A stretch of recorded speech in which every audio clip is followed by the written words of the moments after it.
Sheikh Hasina is still the prime minister of Bangladesh, আর সে উড়োজাহাজ করে আসবেন and will be greeted as a hero.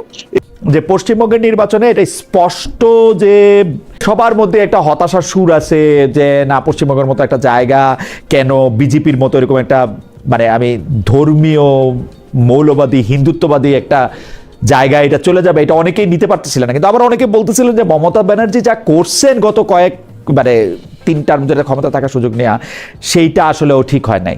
সংখ্যালঘুর vote নিয়ে একটা খেলা হয়েছে, যদিও ওই সংখ্যালঘু অনেক ছোট সংখ্যালঘু না, ওরা 28 থেকে 31%, ক্ষেত্র বিশেষে মুর্শিদাবাদ বহরমপুরে মানে আরো অনেক বেশি, আপনি জানেন তারা সেগুলা। এইটা দিয়ে আপনি কি মনে করেন যে বাংলাদেশের রাজনীতির উপরে এটা প্রভাব হবে বা কি হবে? যখন মমতা ব্যানার্জি, আমি এটা শুনেছি, আমি পড়ছিলাম যে এখনো দেখার সুযোগ পাইনি, বাট ওনার মুখ দিয়ে বোধহয় বের হয়েছে যে এটা হাসিনার মতো একটা নির্বাচন হয়েছে। এটা এটা এটা শুনে আসলে কি বলবো, আমাদের রিসেন্ট হিস্ট্রির মধ্যে আমাদেরকে বারবার করে এই ধরনের পাতানো নির্বাচন দেখানো হলো, আমরা দেখেছি, আর পাশের দেশ হাততালি দিয়েছে, বারবার করে হাততালি দিয়েছে across the board, across the platform. আপনার বিজেপি বলেন, কংগ্রেস বলেন, সবাই একসাথে হাততালি দিয়েছিল। আমাদের জন্য কারো কোনো সিম্পেথি ছিল না।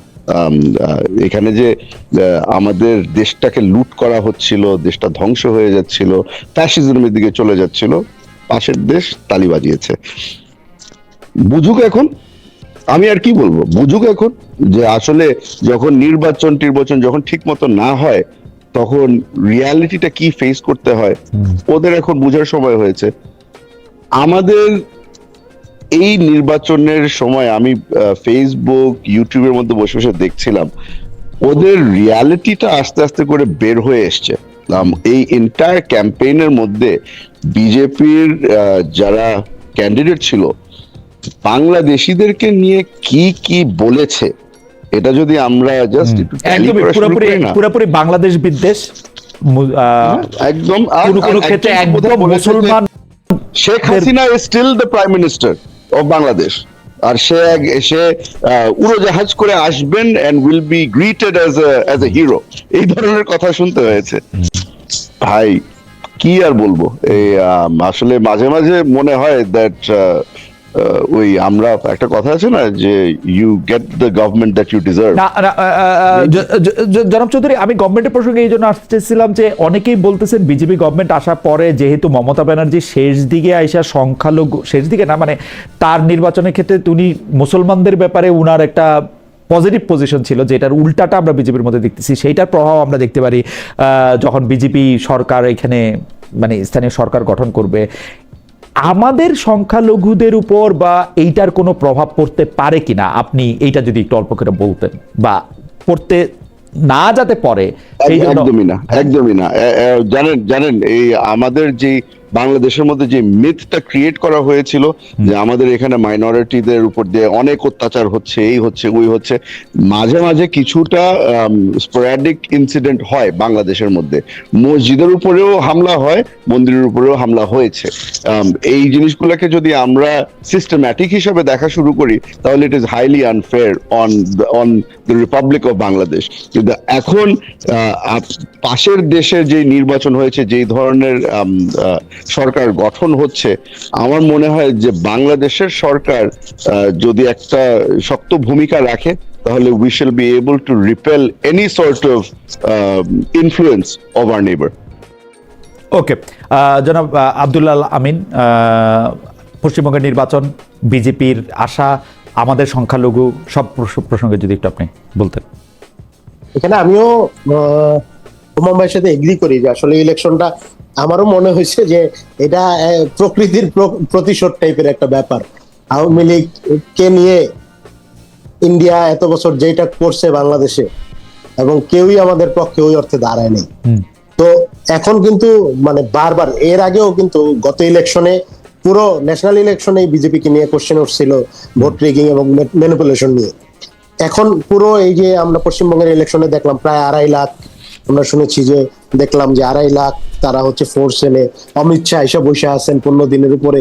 এই পুরো একটা স্টেট মেকানিজম নিয়ে এক ধরনের প্রেশার ক্রিয়েটের চেষ্টা এবং হচ্ছে একটা সংখ্যালঘু বা মুসলিম বিরোধী এক ধরনের ধোয়া তোলা, হিন্দুত্ববাদের এক ধরনের জিকির তোলা, ধর্মশ্রয়ী যে একটা রাষ্ট্রকল্পের তারা চিন্তা করেছে, ওই জায়গায় এই ব্যাপারটা খুবই রিস্কি। এই জন্য কারণ আমরা দেখেছি যে প্রায় 80 লাখের উপরে মুসলিম ভোটারকে শুধু মুসলিম এই জন্য বাংলাদেশি ট্যাগ দিয়ে তারা হচ্ছে ভোটাধিকার হরণ করা হয়েছে। বাংলাদেশে কিন্তু এটা হয় নাই। আমি কিন্তু হুমামের সাথে এটা এগ্রি করি। বাংলাদেশে এই মানে বাংলাদেশের কোন দল এইরকম না যে বলবে যে আমি মানে ওই যে ভারতীয় হিন্দুত্ববাদী এরা যে পজিশন নেয়, বাংলাদেশে এই পজিশন কোন দলের নিতে পারার কথা না। এবং বাংলাদেশে আমাদের মধ্যে একটা সৌহার্দ্যপূর্ণ সম্পর্ক আছে।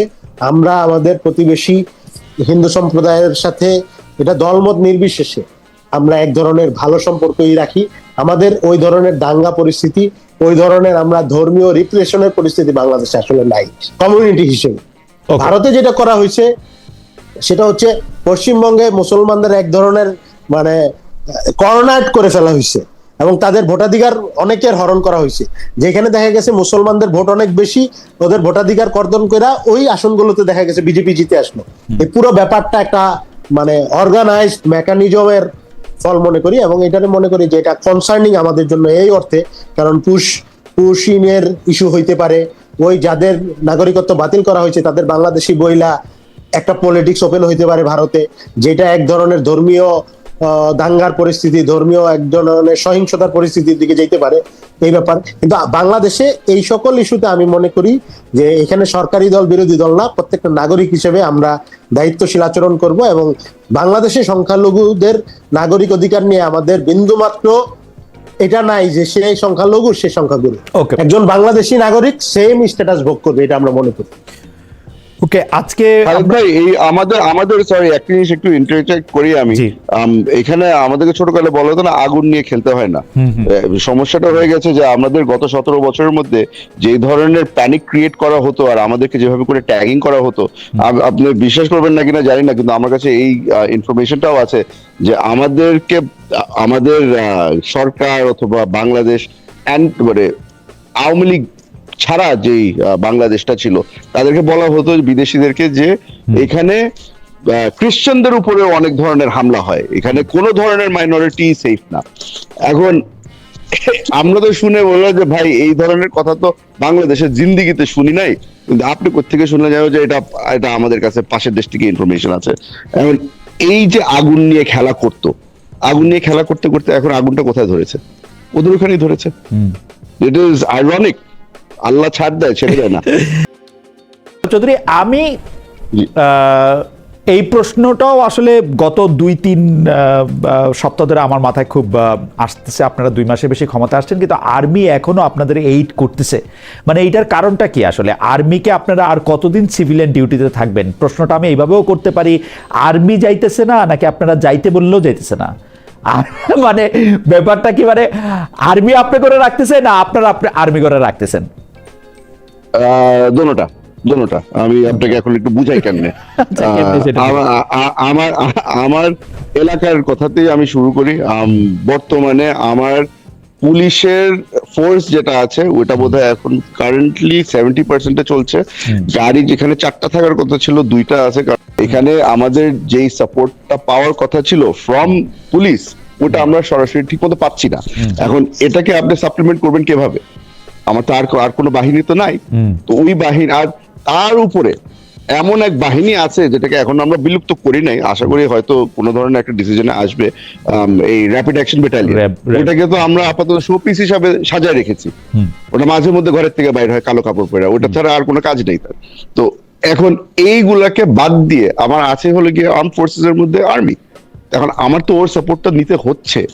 অন টপ অফ দ্যাট এখন আর্মি আমাদেরকে ছেড়ে দিচ্ছে না, ওটাও আসলে আমি ভুল বলেছি। আর্মি তো বাসায় যেতে চায়, ওরা তো আমাদেরকে বারবার করে বলছে যে এই ক্যাম্পগুলো আমরা বিলুপ্ত করি, আমরা let us go back to cantonment. আমরা না বারবার করে বলছি যে স্যার আপাতত যায় না, আর 2টা দিন থাকেন, আর 2টা দিন থাকেন। তো দ্যাট ইজ দ্য রিয়ালিটি। আমি একজন তরুণ, একজন মানে হুম্মাম নিশ্চয়ই একটু রাগটাক করবে যে বয়স ছাড়াও সব দিক দিয়ে আমার চেয়ে বড় আমিনও, তো সেজন্য যে একজন এমপির কাছে জানতে চাই যে মানে এইটা একটা সিভিলিয়ান গভর্নমেন্টের জন্য একটা ভালো জিনিস কি না, যে আপনারা আর কিছুদিন থাকেন, আমরা তো মানে মানে এবং সেটা আসলে কতদিন মানে কোন দিকে যায়? অনেক অনেক কষ্টকর, বিশ্বাস করেন, অনেক কষ্টকর যখন আমার এখানে বসে আপনাকে রিয়ালিটিটা বুঝাতে হচ্ছে। এটা যে আমি আপনাকে যে বলছি যে আমার আর্মির সাহায্য লাগবে, হ্যাঁ। এটা গর্ব করে বলছি না, আচ্ছা, এটা আমি আমার ব্যর্থতা, আমার উইকনেসটা আমি আপনাকে এক্সপোজ করলাম আজকে, যে আমি এখন রিয়ালিটিটা কি ওটা জানতে হবে। আর আমাকে মারাত্মক কথা আমাকে বলছেন। আমার সরকারকে জাজ করার আগে সবারই রিয়ালিটি ফেস করতে হবে। Okay. এখানে ওই আমি চিন্তা করলাম যে আইডিয়াল সিচুয়েশনটা কি, আর আমি থাকলে কি করতাম ওটা বলে লাভ নাই। Okay. এটা আমার হাতে আছে, না। আমার বলতে হবে না আপনাকে। না অ্যাবসলিউটলি, আমি তো আব্দুল্লাহ আর আমি সাইজে খালি বড়, আর কোন দিক থেকে আপনার থেকে বড় না।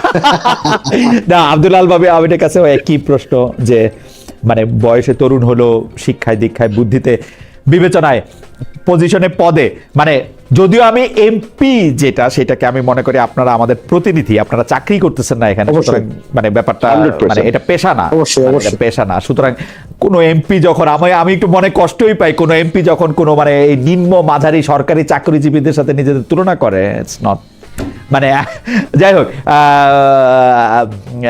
আমি একটু আব্দুল আল আমিনের কাছে শুনতে চাই যে আর্মি এখনো মাঠে আছে, সিভিলিয়ান এইডের জন্য আছে, সরকার দলের একজন সদস্য বলতেছেন গর্ব নিয়ে না বললেও মাঠের রিয়েলিটির জন্য আমাদের তাদেরকে রাখতেই হচ্ছে, তারা থাকতে চাচ্ছে না তবুও তাদেরকে রাখতে হচ্ছে, এটা হচ্ছে মাঠের রিয়েলিটি।